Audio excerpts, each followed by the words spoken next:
সোহরাওয়ার্দী উদ্যানের সমাবেশ সফল করতে জামায়াতের ব্যাপক প্রস্তুতি। চাঁদা না দেওয়ায় ধর্ষণের চেষ্টা, যুবদল নেতা গ্রেপ্তার। জানাবো ত্রয়োদশ সংসদ নির্বাচন, বিএনপির সঙ্গে জোটের চিন্তা নেই এনসিপির। এবং সর্বশেষ জানাবো পদত্যাগের দাবিতে কুমিল্লা ভিক্টোরিয়া কলেজের অধ্যক্ষকে ৮ ঘন্টা অবরুদ্ধ। শুনছিলেন সংবাদ শিরোনাম, এবারে বিস্তারিত। সোহরাওয়ার্দী উদ্যানের সমাবেশ সফল করতে জামায়াতের ব্যাপক প্রস্তুতি। বাংলাদেশ জামায়াত ইসলামী রাজধানীর সোহরাওয়ার্দী উদ্যানে আগামী ১৯ জুলাই জাতীয় সমাবেশ করতে যাচ্ছে। এই সমাবেশ সফল করতে দলটি ব্যাপক প্রস্তুতি গ্রহণ করেছে। এ উপলক্ষে জামায়াতের সেক্রেটারি জেনারেল সাবেক এমপি অধ্যাপক মিয়া গোলাম পরেরার নেতৃত্বে একটি দল ইতোমধ্যে অনুষ্ঠানস্থল পরিদর্শন করেছেন। পরিদর্শনকালে তিনি উদ্যানের বিভিন্ন অংশ ঘুরে ঘুরে দেখেন এবং জাতীয় সমাবেশ সুষ্ঠুভাবে বাস্তবায়নের প্রয়োজনীয় দিক নির্দেশনা প্রদান করেন। এ সময় মিয়া গোলাম পরোয়ার জাতীয় সমাবেশ সফল করে তুলতে সাংবাদিকদের সার্বিক সহযোগিতা কামনা করেন। সকল গণহত্যার বিচার, প্রয়োজনীয় মৌলিক সংস্কার, জুলাই সনদ ও ঘোষণাপত্র বাস্তবায়ন, জুলাই অভ্যুত্থানের শহীদ ও আহতদের পরিবারের পুনর্বাসন, পিআর পদ্ধতিতে জাতীয় নির্বাচন অনুষ্ঠান, প্রবাসীদের ভোট প্রদানের ব্যবস্থা ও লেভেল প্লেইং ফিল্ড নিশ্চিত করার দাবিতে এই জাতীয় সমাবেশ অনুষ্ঠিত হবে। সোহরাওয়ার্দী উদ্যানে মহাসমাবেশের পরিকল্পনা ঢাকা মেট্রোপলিটন পুলিশকেও ইতোমধ্যে দলের পক্ষ থেকে অব্যাহতি করা হয়েছে। সোহরাওয়ার্দীর এই জাতীয় সমাবেশের প্রস্তুতির বিষয়ে জামায়াতের কেন্দ্রীয় সহকারী সেক্রেটারি অ্যাডভোকেট ইহসানুল মাহবুব জুবায়ের বলেন, আগামী ১৯ জুলাই দুপুর ২টায় সোহরাওয়ার্দী উদ্যানে জাতীয় সমাবেশ আয়োজনের সব ধরনের প্রস্তুতি আমাদের প্রায় চূড়ান্ত। এ জাতীয় সমাবেশে ঢাকা ও এর আশপাশের জেলা থেকে আমাদের জনশক্তি অংশগ্রহণ করবেন। এছাড়া সারা দেশে থেকেও আমাদের নেতাকর্মীরা অংশগ্রহণ করবেন বলে আশা করছি। ৫ই আগস্ট ফ্যাসিস্ট হাসিনা দেশ ছেড়ে পালিয়ে যাওয়ার পর আমরা বৃহত্তর পরিসরে কোনো সমাবেশ করিনি। এটাই আমাদের প্রথম সমাবেশ, তাই এই সমাবেশে লক্ষাধিক লোকের সমাবেশ ঘটবে বলে আমরা আশা করি। এই সমাবেশে শুধু আমাদের দল নয়, ফ্যাসিবাদ বিরোধী আন্দোলনে যেসব দল যেমন বিএনপি, ইসলামী আন্দোলন, খিলাফত আন্দোলন, এনসিপি সহ আরও যেসব দল রয়েছে তারা সবাই অংশগ্রহণ করবেন। আমাদের দলের পক্ষ থেকে তাদেরকে আনুষ্ঠানিকভাবে আমন্ত্রণ জানানো হয়েছে। জামায়াত ইসলামী এর আগে পুরানো পল্টন, বায়তুল মোকাররম, পল্টন ময়দান সহ রাজধানীর বিভিন্ন জায়গায় অসংখ্য রাজনৈতিক কর্মসূচি ও সভা সমাবেশ করেছে, কিন্তু ঐতিহাসিক সোহরাওয়ার্দী উদ্যানে এর আগে তারা কোনো সভা সমাবেশ করেনি। আগামী ১৯ জুলাই রাজধানীর সোহরাওয়ার্দী উদ্যানে দলটি যে জাতীয় সমাবেশ করতে যাচ্ছে এটি তাদের জন্য প্রথম। সেদিক থেকে একটি জামায়াতের জন্য একটা ভিন্ন বা বিশেষ কিছু বলে দলটির সংশ্লিষ্ট নেতারা মনে করছেন। তারা জানান, ১৯ জুলাই সোহরাওয়ার্দী উদ্যানে জামায়াত ইসলামীর ইতিহাসে প্রথম রাজনৈতিক সমাবেশ হবে। এর আগে জামায়াত কখনো সোহরাওয়ার্দী উদ্যানে দলীয়ভাবে সমাবেশ করেনি। ত্রয়োদশ জাতীয় সংসদ নির্বাচন সামনে রেখে রাজনৈতিক দলগুলোর মধ্যে বিভিন্ন বিষয়ে যখন তীব্র মতবিরোধ ও বিতর্ক চলছে, সে সময় জামায়াতের এই সমাবেশ করতে যাচ্ছে। সোহরাওয়ার্দীর এই সমাবেশে জামায়াতের স্মরণীয় উপস্থিতি নিশ্চিত করতে চাইছে। ইতিমধ্যে সমাবেশ বাস্তবায়নে দলের আমির সহ শীর্ষ নেতাদের তদারকিতে ঢাকা মহানগর সহ সারা দেশে সাংগঠনিক তৎপরতা চালানো হচ্ছে। জামায়াতের লক্ষ্য নীরবে বড় ধরনের সমাবেশ করে রাজনীতির ময়দানে আলোড়ন সৃষ্টি করা। চাঁদা না দেওয়ায় ধর্ষণের চেষ্টা, যুবদল নেতা গ্রেপ্তার।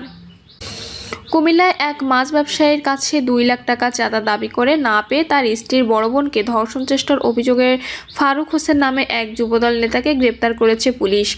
বিকেলে নিজ এলাকা থেকে তাকে গ্রেপ্তার করা হয়। পুলিশ জানায়, জেলার দেবিদ্বার উপজেলার বকরিকান্দি এলাকায় শামসুল হক ব্যাপারীর ছেলে ফারুক হোসেন বরুড়া উপজেলার খোসবাস দক্ষিণ ইউনিয়নের বড় হরিপুর এলাকায় ৫ শতক জমি কিনে তাতে ঘর নির্মাণ করা শুরু করেন।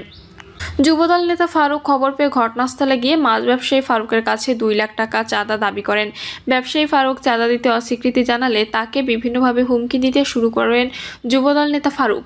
এই ঘটনার জের ধরে গত ৩০ জুন মাছ ব্যবসায়ী ফারুকের বর্তমান ঠিকানা বরুড়া উপজেলার বড় হরিপুর এলাকায় বসতবাড়িতে অজ্ঞাতনামা ২ সঙ্গী নিয়ে আসেন যুবদল নেতা ফারুক। এতেই দাবিকৃত ২ লাখ টাকা দিতে বলেন। এ সময় যুবদল নেতা ফারুক ও তার সঙ্গীরা ওই ব্যবসায়ীর স্ত্রীকে নিয়ে কুরুচিপূর্ণ গালিগালাজ করতে থাকলে ওই ব্যবসায়ী বাধ্য হয়ে ১০,০০০ টাকা তুলে নেন যুবদল নেতা ফারুকের হাতে। এ সময় বাকি ১,৯০,০০০ টাকা দ্রুত সময়ের মধ্যে না দিলে ক্ষতি হবে বলে হুমকি দিয়ে চলে যান যুবদল নেতা ফারুক।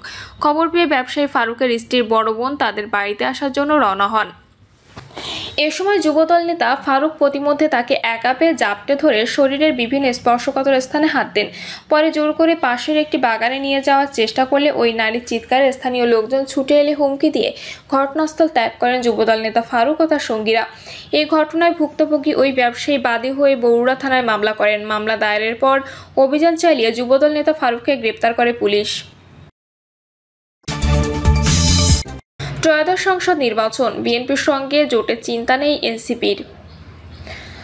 ত্রয়োদশ জাতীয় সংসদ নির্বাচন সামনে রেখে নানা মেরুকরণ দেখা যাচ্ছে দেশের রাজনীতিতে। জটিল হচ্ছে নির্বাচনী সমীকরণ। অন্যতম বড় দল বিএনপির সর্বোচ্চ নীতি নির্ধারণী ফোরাম স্থায়ী কমিটির সদস্য সালাউদ্দিন আহমেদের সাম্প্রতিক এক বক্তব্য ঘিরে নির্বাচনী জোট নিয়ে নতুন করে আলোচনায় জাতীয় নাগরিক পার্টি।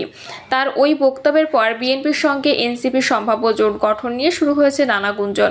যদিও আপাতত এমন সম্ভাবনা উড়িয়ে দিয়েছে এনসিপি নেতারা। তারা বলছেন বিএনপির সঙ্গে জোটে যাওয়ার চিন্তা নেই তাদের, বরং বিএনপি বিরোধী রাজনীতিকে চ্যালেঞ্জ হিসেবে নিতে চান তারা। এনসিপি শীর্ষ পর্যায়ের একাধিক নেতার সঙ্গে কথা বলে জানা যায় নির্বাচনী জোট নিয়ে এখনই কিছু ভাবছেন না তারা। জোটের বিষয়ে বিএনপির পক্ষ থেকে সবুজ সংকেত থাকলেও তাতে পা না বাড়ানোর পক্ষে নীতি নির্ধারকরা। এছাড়া আরেক বড় দল জামায়াত ইসলামীর সঙ্গে নাগরিক পার্টির ভোটের মাঠে জোট বাঁধার সম্ভাবনা কম। অর্থাৎ কারো জোটের সঙ্গী হওয়ার চিন্তা আপাতত নেই তাদের। তবে ছোট দলগুলোর সুযোগ থাকবে এনসিপির সঙ্গে জোট গঠনের আলোচনার। তাদের কোনো নেতা এককভাবে নির্বাচন করা এবং সরকার গঠন করার সক্ষমতার কথাও জানিয়েছে। সম্প্রতি জামায়াতের সঙ্গে জোট নয় এনসিপির জন্য দরজা খোলা। বিএনপির স্থায়ী কমিটির সদস্য সালাউদ্দিন আহমেদের এমন বক্তব্য ঘিরে নতুন করে আলোচনায় আসে বিএনপি। এনসিপি জোটের বিষয়টি দীর্ঘদিনের রাজনৈতিক মিত্র জামায়াত ইসলামীকে সঙ্গে নিয়ে নির্বাচনী জোট গঠনের সম্ভাবনা নাকচ করে দিলে নির্বাচনের তফসিল ঘোষণার আগ পর্যন্ত এনসিপির সঙ্গে আলোচনার দরজা খোলা রয়েছে বলেও ইঙ্গিত দেন বিএনপির এই নেতা। এদিকে একদিন আগেই জুলাই পদযাত্রা কর্মসূচির অংশ হিসেবে খুলনায় এক পথসভায় দেওয়া বক্তব্যে বিএনপির সঙ্গে জোটের আলোচনা নাকচের ইঙ্গিত দেন এনসিপি আহ্বায়ক নাহিদ ইসলাম। তিনি বলেন তারা ভেবেছিলেন 2 থেকে 3টি আসন দেখিয়ে ক্ষমতা লোভ দেখিয়ে গণ অভ্যুত্থানের শক্তিকে কিনে নেবে, কিন্তু যারা বিপ্লবের শক্তি, যারা মৃত্যুর মুখ থেকে ফিরে এসেছে তাদের কেনার সাধ্য বাংলাদেশের কোনো রাজনৈতিক দলের হয়নি। দৃশ্যত তিনি বিএনপি নেতা সালাউদ্দিন আহমেদের জোট নিয়ে দেওয়া বক্তব্যের পাল্টায় এসব কথা বলেন বলে মনে করেছেন অনেকে। এনসিপি শীর্ষ পর্যায়ের এক নেতা বলেন বিএনপির এমন ঘোষণা কোনো কৌশল হতে পারে, তবে আমাদের এই ধরনের কোনো ভাবনা নেই। বিএনপির সঙ্গে জোটে যাওয়ার পক্ষে কোনো আলোচনা নেই। কয়েকটা আসনের জন্য বিএনপির পেছনে নিয়ে নিজস্ব রাজনীতি নষ্ট করা এবং দেশ পুনর্গঠনের লড়াই থেকে সরে যাওয়ার কোনো চিন্তা নেই আমাদের। এছাড়া জামায়াতের সঙ্গেও জোট করার সম্ভাবনা নেই। একই ধরনের তথ্য জানান দলটির যুগ্ম সদস্য সচিব আলাউদ্দিন মোহাম্মদ। তিনি বলেন বিএনপি মূলত এনসিপিকে নিয়ে গ্রিন সিগন্যাল দিয়ে তার নেতাকর্মীদের আশ্বস্ত করেছেন। তাতে জনমনেও এমন একটা ধারণা তৈরি হয়েছে যে বিএনপি ও এনসিপির মধ্যে বন্ধুত্বপূর্ণ সম্পর্কের সম্ভাবনা আছে এবং বড় ধরনের বিরোধিতা এড়ানোর চেষ্টা চলছে। তবে আমাদের আহ্বায়ক নাহিদ ইসলাম এরই মধ্যে এমন কিছু যে হচ্ছে না সে বিষয়ে ইঙ্গিত দিয়েছেন। এনসিপি নির্বাচনী জোট নিয়ে এখনও কিছু ভাবছে না উল্লেখ করে আলাউদ্দিন মোহাম্মদ বলেন, আমরা এখন সারা দেশে দলকে সুসংগঠিত করার কাজ করে যাচ্ছি। সারা দেশে কমিটি হয়ে যাওয়ার পর কাউন্সিলরদের সঙ্গে বসে গণতান্ত্রিকভাবে নির্বাচন সংক্রান্ত বিষয়ে সিদ্ধান্ত নেবে এনসিপি। একই সুরে কথা বলেছেন এনসিপি সিনিয়র যুগ্ম আহ্বায়ক আরিফুল ইসলাম আদিব। তিনি বলেন নির্বাচনী জোট নিয়ে আমাদের এখনও কোনো ভাবনা নেই। মূল দাবিগুলো আদায় না হওয়া পর্যন্ত আমরা এসবে গুরুত্ব দেব না। জুলাই ঘোষণাপত্র, সনদ, বিচার এবং মৌলিক সংস্কার এসবের দৃশ্যমান অগ্রগতি হতে হবে।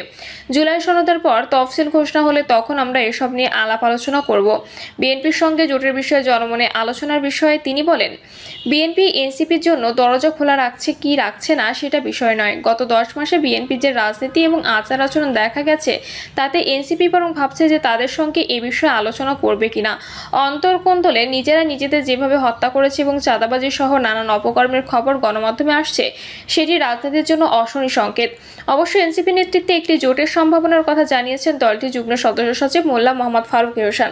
তিনি বলেন কারোর সঙ্গে আসন ভাগাভাগি রাজনীতি করবে না এনসিপি। ফারুক হোসেন বলেন শুধু ক্ষমতা কেন্দ্রিক নয় বরং সংস্কার ও বিচারের জন্য পথচলা থেকে যাদের সঙ্গে মিলবে এনসিপি তাদের নিয়েই পথ চলবে। এখনো পর্যন্ত এনসিপি একলা পথ চলার পাশাপাশি অভিন্ন লক্ষ্যের বাকি দলগুলোর সঙ্গেও কথা বলছে। সেক্ষেত্রে এনসিপি নেতৃত্বে একটা জোট হতে পারে, তবে আমাদের লক্ষ্য আসন ভাগাভাগি নয় বরং সিস্টেম চেঞ্জ করা।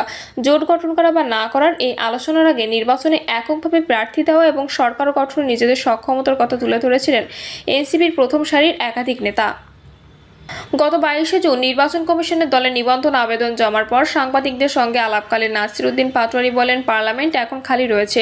এই পার্লামেন্টে সংস্কার কমিশন বা ঐকমত্য কমিশনের সুপারিশ অনুযায়ী 400 আসন হবে। এসব আসনের মধ্যে 300 আসন এনসিপির ঘরে থাকবে।